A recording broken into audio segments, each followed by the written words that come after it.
Hi pals! In case you're wondering where the usual Tuesday to Thursday free-to-air episodes are, they're now exclusively on our Iron Filing Society Patreon service. That means that Life Logistics, History Box, Tune Machine and the Melchester Odyssey will now only be available on the IFS. But you can sign up and start enjoying 5 episodes a week again from approximately £1 a week. Other slightly more expensive and even better IFS tiers are available. Plus, you can quickly and easily add your new IFS feed to the Apple Pod app, Spotify and loads of other great pod apps. Go to patreon.com/topflighttimemachine now and you'll never look back. Here we go, here we go, here we go, here we go, this is it! This is Top Flight Time Machine. I am Andy Hotbody Dawson. Pow, pow, pow. I'm Sam Nifty Delaney, so what? Welcome along to a slightly late Friday episode.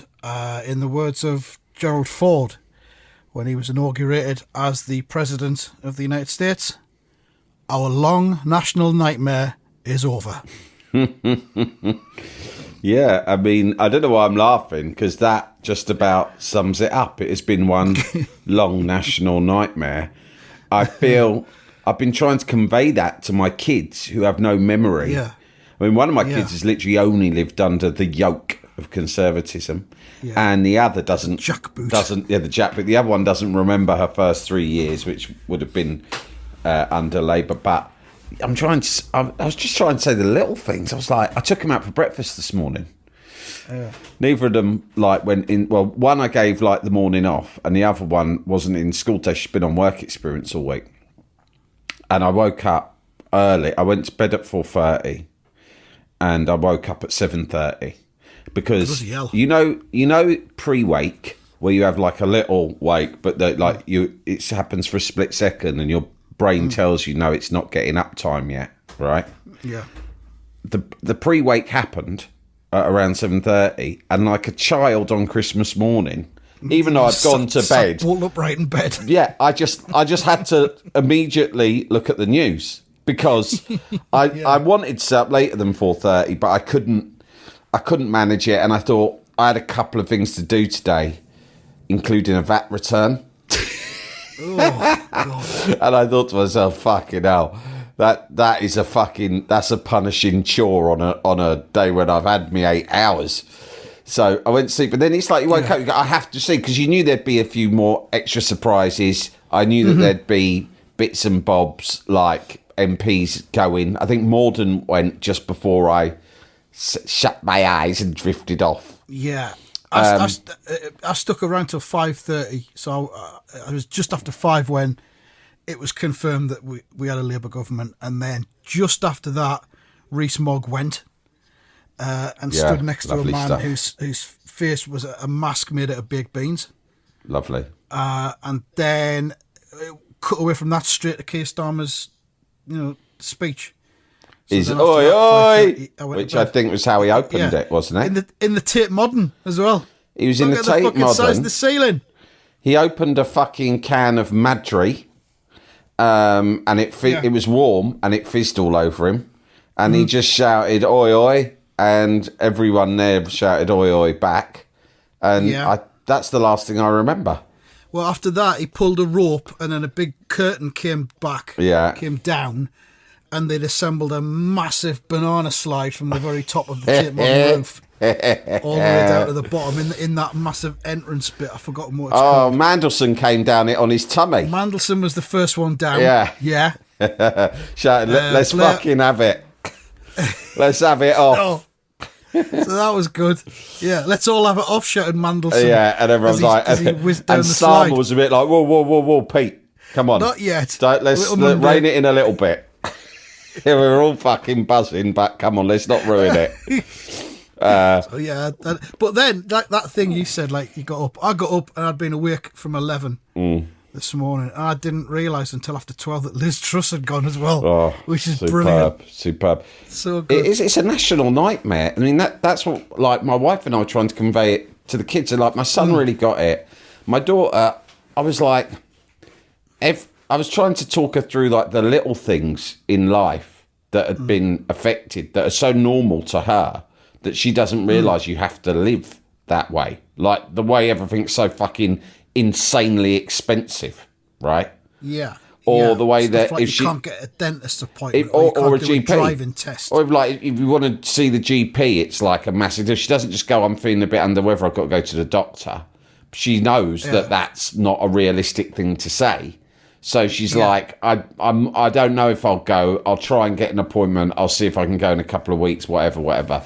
These are just normal things to our kids. I think things like stuff in the media and on the news about sending immigrants to Rwanda. Mad shit like that. That's not going to happen. The normalisation of meanness is something that has happened over 14 years. And I was sort of saying, I was like, when Blair got in 97, my only memories were of a Tory government.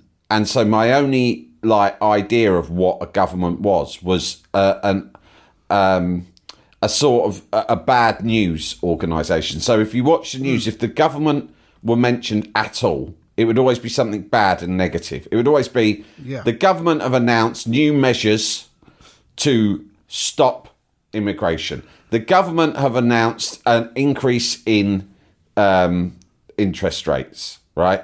The government have said that they will be cutting public spending, right? The government have said they've got to clamp down on benefit cheats, right? It was all bad, negative, and it all came from a position of how can we stop people doing things, right? They exist to keep people down, and keep people in their place. And also a sort of an assumption that the populace at large are always trying to take the piss, and your next door, and a sort of an encouragement of a narrative that everyone around you in your community, your neighbours and everyone, are all trying to pull a fast one by not working hard enough or claiming more than they're owed or trying to get around taxes or whatever, right? And I said the thing that I remember about the early days of Blair was that every time you heard about something the government were doing for the next weeks and months and actually years that followed, but for the first weeks and months, about the first year, took a lot of processing that every time it was the government were announcing something positive that they were going to attempt to do, right? Yeah. So they were going to start devolving power to the different nations, or they launched the idea of Sure Start, or they were going to introduce the minimum wage or the Bill of Rights, or they gave interest rates, they gave the Bank of England independence, right? So they took power away from themselves straight away to stop governments from being able to politically manipulate the economy. And it was like every time you saw the news, they were like trying to do something positive. And so even, I mean, actually, I happen to think that they succeeded in almost all of that stuff, which is why there were so many like positive achievements in those years. But even if they hadn't, the very idea that a government is there as a force to attempt good and to attempt progress, as opposed to just constantly fucking people. Do you know what I mean? Yeah. And I said, you're not used to that, but you're going to see it now. You're going to see how there's a different way for society to work. And your father, will be pointing each and every one of them out to you on a chart, and there'll be a fucking wall chart on the fridge, like when there's a tournament on, and we'll be filling them all in and marking them out of 10 with stars. Ring, see this little bell? I've just bought this morning. I've been out to the bell shop, and it's going to sit here on the dining table. And every time I hear about Keir Starmer trying to make positive change to British society, you're going to hear this noise. Ding-a-ling-a-ling, ding-a-ling-a-ling, and I'm going to call it the positive change bell.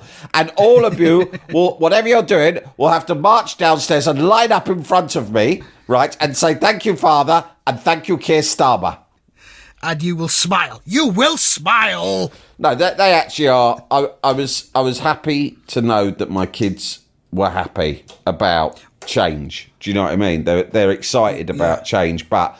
And so they were enthusiastic. They stayed up for the exit poll, and they actually applauded when Keir Starmer made his speech outside Downing Street. And I don't mind admitting, I got a small tear in my eye because I was looking at him, and having read that book about him and know that his life has been pretty hard.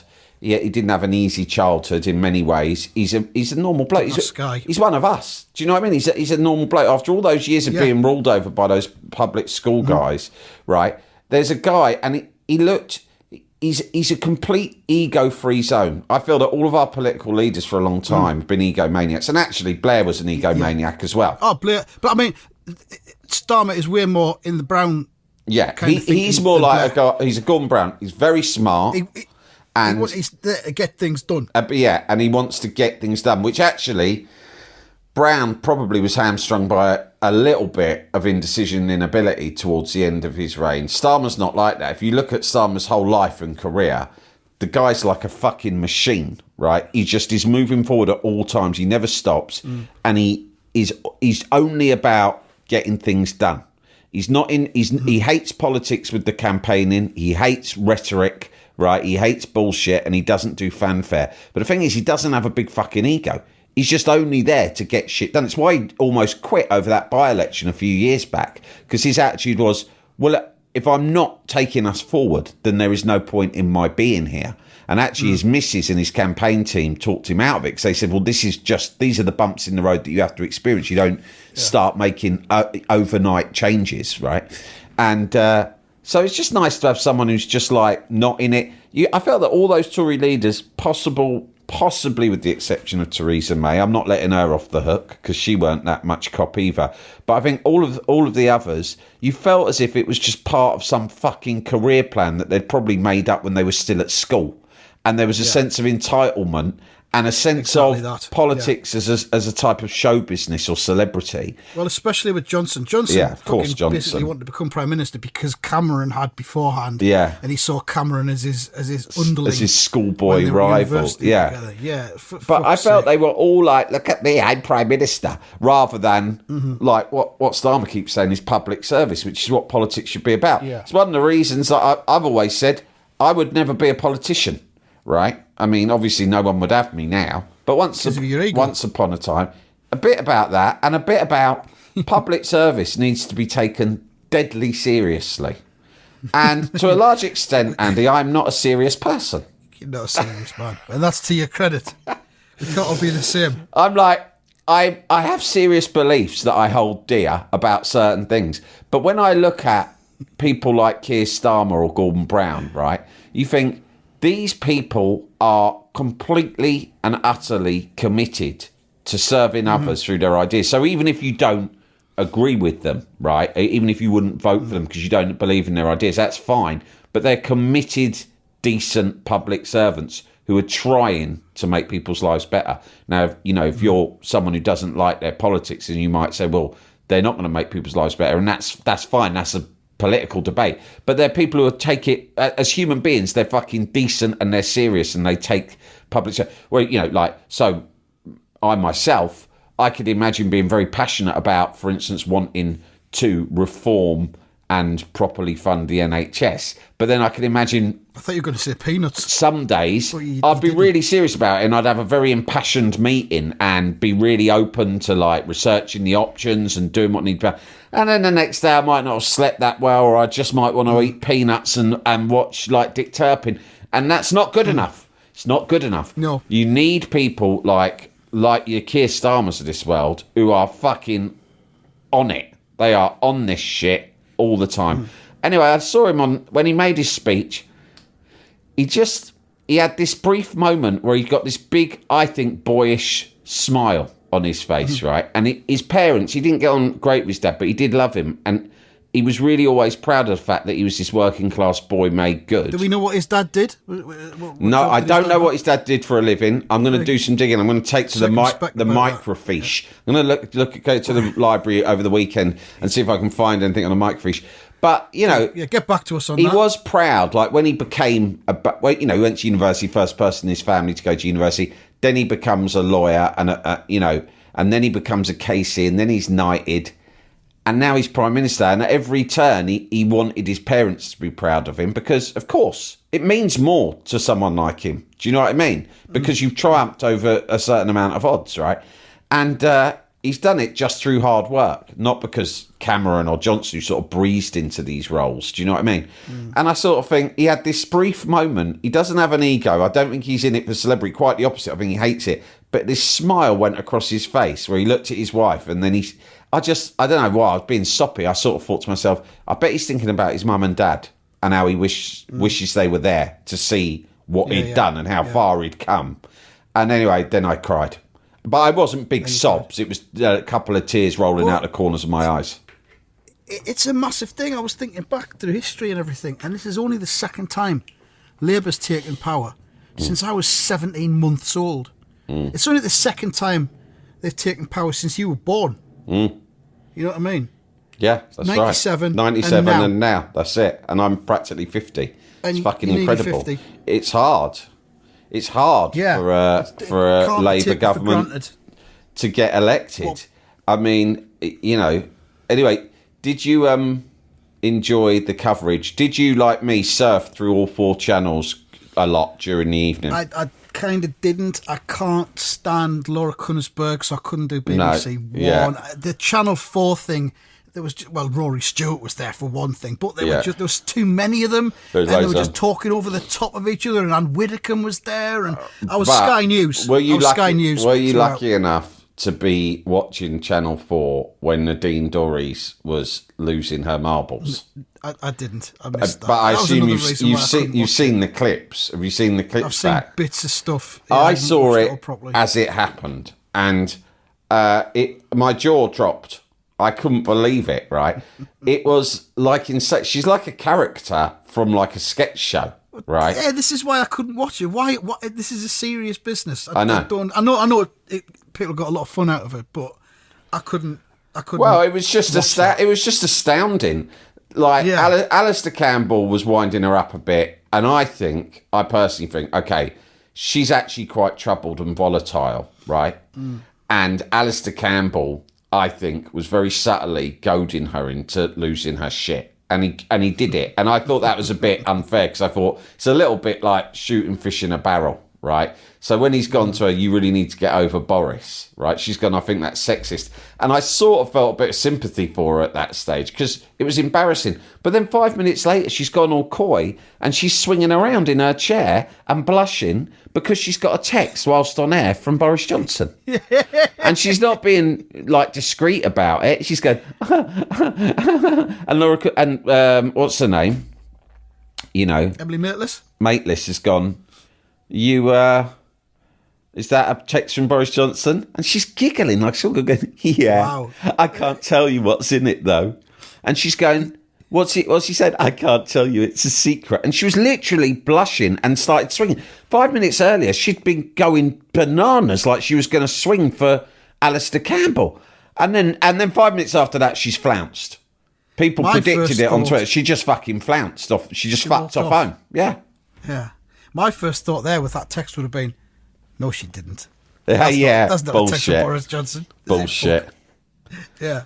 Well, I mean, you know, like look people at like this. that are not going to Guess be part who of the I've national just got a text anymore. from? Eamon Holmes. Yeah. He said to me that there's a documentary on what, Sky Arts, about Richard Stilgoe. Well, I don't know why he's watching that, but anyway. Jalapeño.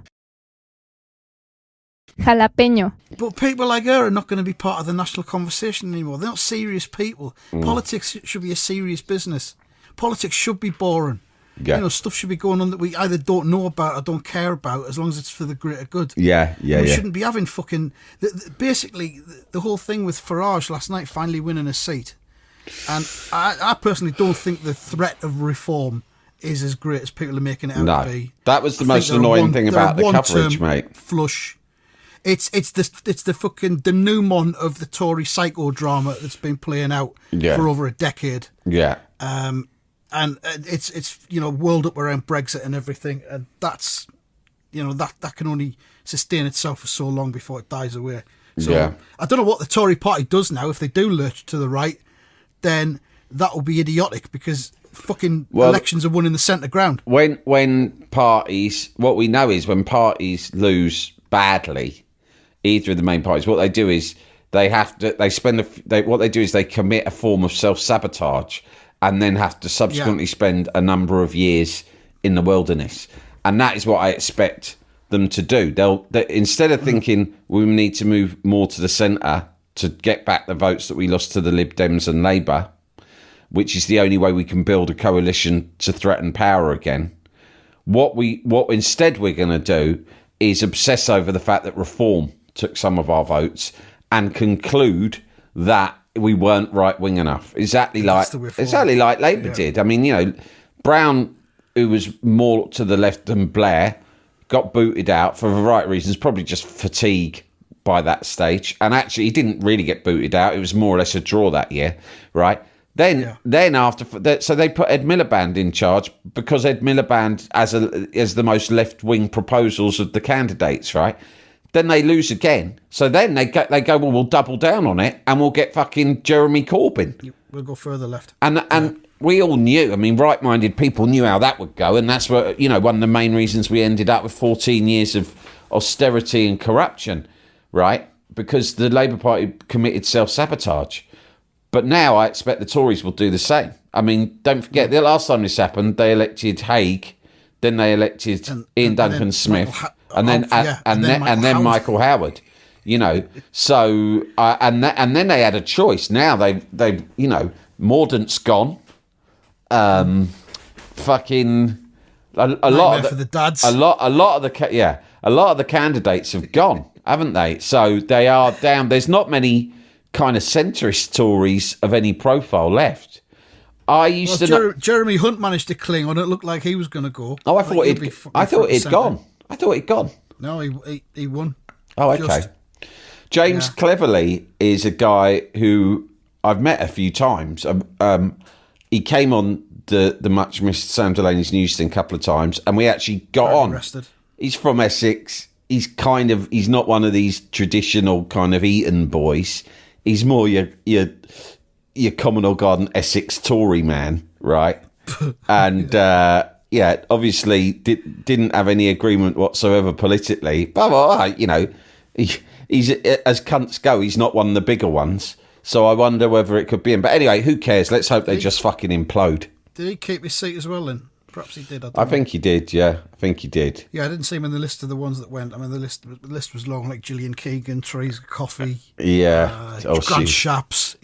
So glad to see the back of Shapsy and all of his alter egos. Just all of these fucking cunts. The Times have done that soured thing. Public life. The Times have done that thing where they do a roundup of what all the foreign press have said in response. And what's interesting, all of the newspapers in the big European countries, right? Germany, Italy, Spain, France, and then also the papers in America. The ones that are even, whether they're right-wing or left-wing, and most of them are more to the right, all summarised it by saying, in the last 14 years, Britain, traditionally the most stable country in Europe, has become a chaotic laughingstock, right? With basket case. arrogant and incompetent leaders, non-stop upheaval, economic decline, and, a loss of their standing on the international stage thanks largely to Brexit. It's been ridiculous. They said what they have, and in I think it was in a German paper, Der Spiegel, you'll know Der Spiegel, they go, for many years, England has been a joke to the rest of the world because of their arrogant, expensively educated leaders who are not good at their jobs. Now they have a man who does not have the flair of Tony Blair, but is a competent, intelligent and sensible politician, which is what Britain has been crying out for a decade. And then it just went, the clown show is over. And that was my favourite line, really. And that's exactly it, though. That is exactly it. And incompetence is the key word. I don't mind people having some personality in political life if they're competent. Yeah. But these fuckers haven't been at all. It's been a clown show. It's been an absolute fucking clown show. And it's over. And bring on an era of boring competence and, gradual rebuilding, because fucking hell, the house is burnt down. It's not like when in 97 when the economy was booming and Gordon Brown was talking about doing things like fixing the roof while the sun's shining and all that kind of thing. The roof's gone, the house is burnt to the ground, and it needs to be completely rebuilt. Watch out, because, the thing about Keir Starmer is, like I say, he's a doer. He's like a shark. He's always moving, right? And he will be working right now already. And if you look out your window, there could be I don't know if you live near any brownfield sites, but I think maybe you do. I don't know. I don't want to help triangulate you. But they might be building houses right now. That's how fast he's going to work, right? If you've got a brownfield near you, there'll be a house, there'll be foundations being laid right now. Yeah, affordable houses. I mean, I dropped my son off at somewhere about 40 minutes ago, and we had the radio on, and Changes by David Bowie came on. Oh, that's nice. And we just looked at each other and thought, yeah, this is good. This is Labour. Yeah, the playlists are improved. And then we switched over to Absolute 80s, and I Feel For You by Shaka Khan came on. Oh, lovely. And it's like, fucking hell, you know. Mate, how do you feel when it's always Sunderland who are the first to declare in every election? Talk us through how, as a Mackem, how that goes down locally. I don't know how it goes down locally. I think there's some kind of sense of pride about it. Me, perhaps because I'm a bit of a contrarian, I fucking hate it. Do you actively hate it, or are you indifferent? I fucking hate it. I'll tell you why I fucking hate it. It goes back... First of all, it's all very fucking Lampardy. Yeah, it is. Having this military precision operation. We're first. Yeah. Yeah. I don't know what kind of expenditure goes into that, but I'm sure there's other things that could be spend the money on in the city. But the Brexit thing, when we were the first to announce the Brexit, it was that was what signalled. That's what signalled what was coming, wasn't it? Since then, Sunderland's been regarded by the lazy media as the Brexit capital of the UK. Can I just ask you as well, was that your constituency, that one that declared first? Or is that too much evidence for the triangulators? Yeah, that was mine. Okay, so Bridget, what's her name? Bridget Phillipson, so, Education Secretary. I'll just say, so I hope you don't take offence, because she's obviously one of your own, but I would say that you're right, Penny Mordaunt's gone, and that is a blow for the dads. But Bridget is... I mean, I don't wish to undermine her because she's a very impressive woman, extremely intelligent, and I think I've got high hopes for what she's going to do with the education system, right? I think she's shadow education, right? Or she was. She's now the education secretary. She should be education secretary. I think that they're doing the cabinet thing. Yeah, mate, I'll come out and say it. She's an attractive woman. Yeah. So... Fair enough. You know, I don't want to you were just talking about we shouldn't trivialise politics, and maybe I've done it, but it's on my mind, and I want to, I suppose, congratulate you. Want to get out there. I want to congratulate you that your MP, sexy MP is sexy. So I, that's my personal congratulations to you for having a sexy MP. Thank you very much. I feel as though I've contributed to the victory. And of course, we haven't even seen her brandishing a sword yet, so there's possibly that to come. She is impressive. You know, who knows how long... I don't think Starmer loves being a politician. I think that he saw it as a duty. I think that he thought, this party is fucked, and I, Keir Starmer, know how to turn it around, and therefore I will do it for the sake of the country. That's what I truly believe. Well, he's done that thing. He's ran the DPP. He's ran a huge department. Yeah. And so many politicians, they do have jobs before. Blair was a lawyer. Silly jobs. But so many of them just come into politics and just exist in politics. They've worked in a fucking think tank or something like that. Yeah. I think that he might, I don't think he'll outstay his welcome like Blair did. I don't think he's the sort of guy who thinks about legacy. I want to do 10 years. Do you know what I mean? I think that he'll go when he thinks that he's put the party in a good enough position to continue to govern for a long time. Yeah. And who knows? Maybe sexy Bridget. I every time I see her speak, I think she's going to be leader one day. Material. I do think that. Or even Angie Rayner. Don't think. My opinion. I like Angela Rayner. I don't think she's PM material. That's my personal opinion. But I think Bridget is.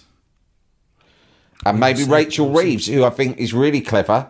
I paid tribute to her chess champion, being a child chess champion, and so forth. And very clever. I don't know though if she's got what the kids call the Riz to be a leader, but I think she's going to be a great chancellor. Yeah. First chancelloress. Chancellorette. And she's the first ever chancelloress, which is good. One of my favourite things has been people, pundits on the news, talking about Labour getting 412 seats has been some kind of hindrance. Oh my God! because the share of the vote is up by 2% from 2019, and the actual turnout is down on the last two elections, which, let's face it, were Brexit fucking elections. They were founded about Brexit, so there's a fevered atmosphere more so than there has been this time. But yeah, you've got 412 seats, you've got a majority of 160 or whatever it is. Yeah, that's not a hindrance. I was very frustrated in the night when I was watching it, because this is a truly, I've looked at politics. I've been interested in politics my whole life, right? I studied politics at university.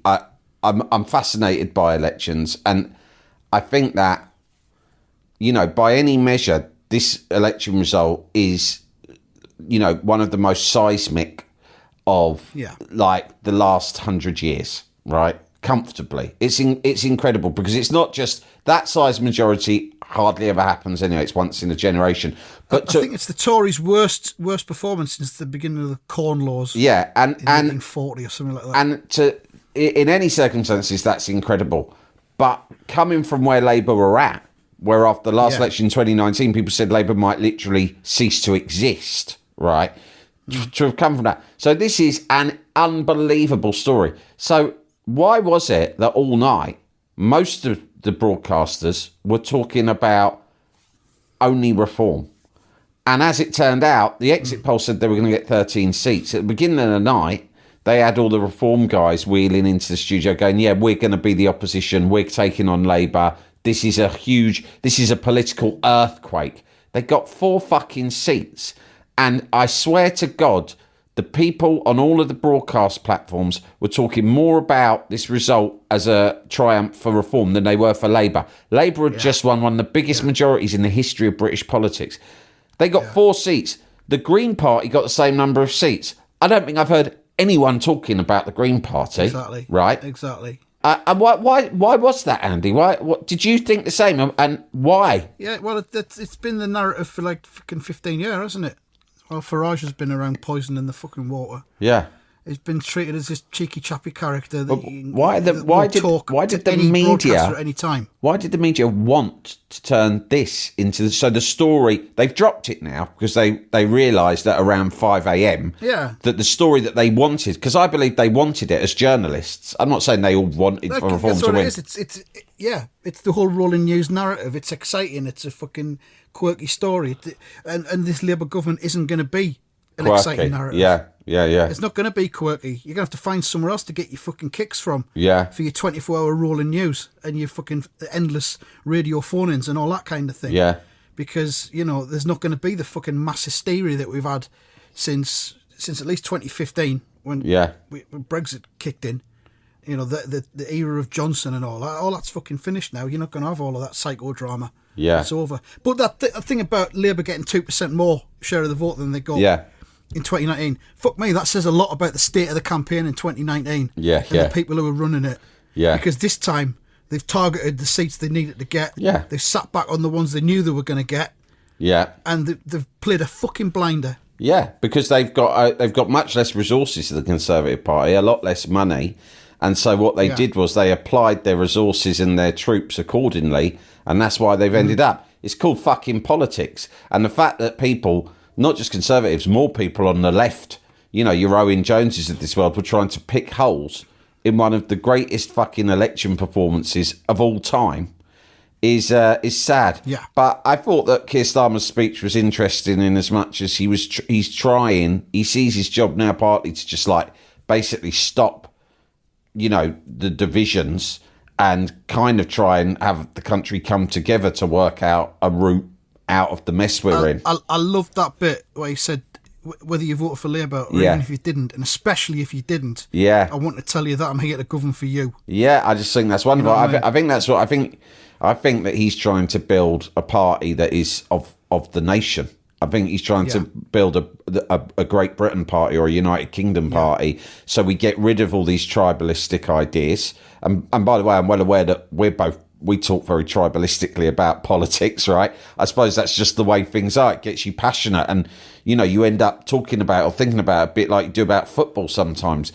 But in actual fact, he's right when he says, there's certain things that the vast majority of people in this country can agree on that we need, and wouldn't it be easier for us to get where we need to go if everyone can kind of come together and find some common ground? And I think whether or not he can achieve it, I don't know, because it's a big thing to try and do. Our society is very divided, really, really divided. And there's a lot of resentment and anger in Britain nowadays, but it's a nice idea. If he can do it, then I think it's the best chance we've got. If people can come together and think, right, what are the things we can agree on? How are we going to fucking fix this? Yeah, so we'll leave it there, I think. I think we've covered everything pretty much. Yeah, sorry it's been a bit serious, gang, but we're very excited, and I'm not afraid to admit I feel passionate, excited, and I do also, I'm sure it's the same with you, Andy, I feel very, very, very emotional. While I was out, as I say, listening to Chaka Khan and dropping my boy off at his mate's house, I forgot where I was and what I was doing and what was going on, and it just came into my head, fucking hell, the Tories have gone. Yeah. And it felt so good. Yeah, yeah. It felt so good. And fuck me, they've gone. We haven't got to fucking suffer under there, as you've put it, yoke anymore. It's just, it's so embarrassing to think that they were ever there. Now they've gone, you just sort of think, oh my God. It must feel like if you go home, if you're single and you go home with the wrong person from the office party, right? Because you're battered. And then in the morning, after you've done whatever you've done, it's just as you see them, it's only once they've left, and maybe you look out the window and see them getting into their cab, that you think to yourself, oh my God, how the fuck did I allow that to happen? Weird. Yeah. But we did, and now it's over. That's a perfect analogy to end this episode with, I think. Thank you very much. We'll be doing, if you're an IFS subscriber, we'll do a bonus episode tomorrow where we'll be taking to our local Asda car parks and taking the temperature of the nation, as we like to do. Yeah, what big moments. In times of great importance. So that'll be going out probably tomorrow lunchtime. And that's pretty much it. Enjoy your weekend. We could have done a preview of the England game, but we're not really interested. Yeah, fuck them. So they probably win the tournament now. Yeah, they probably will, actually. Yeah. PM bounce. So thanks very much for listening. And that's that. That's that.